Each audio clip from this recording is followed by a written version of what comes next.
টেলিপাড়াতে আবার শোকের ছায়া। খুবই মর্মান্তিক খবর। নিয়ন্ত্রণ হারিয়ে একটি ডিভাইডারে ধাক্কা মারে অভিনেত্রীর গাড়ি। দুর্ঘটনায় মৃত্যু হয় ত্রিনয়নী ধারাবাহিকের তিলোত্তমা অর্থাৎ পবিত্রা জয়রামের।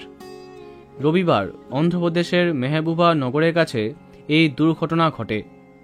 পুলিশ সূত্রে জানা যাচ্ছে, পবিত্রা জয়রামের গাড়িটি প্রথমে ডিভাইডারে ধাক্কা মারে।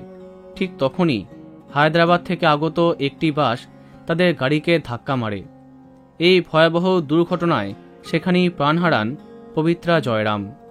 তবে এটি বাংলা ধারাবাহিক ত্রিনয়নী নয়। সম্ভবত তেলুগু টেলিভিশনের অতীব জনপ্রিয় ধারাবাহিক ছিল ত্রিনয়নী। সেখানে তিলোত্তমা চরিত্রে তাকে দেখেছে দর্শক। পরে একাধিক ভাষায় রিমেক করা হয় তার অভিনীত ধারাবাহিক এবং চরিত্র। এছাড়াও টেলিপর্দায় অনেক জনপ্রিয় চরিত্র করেছেন তিনি।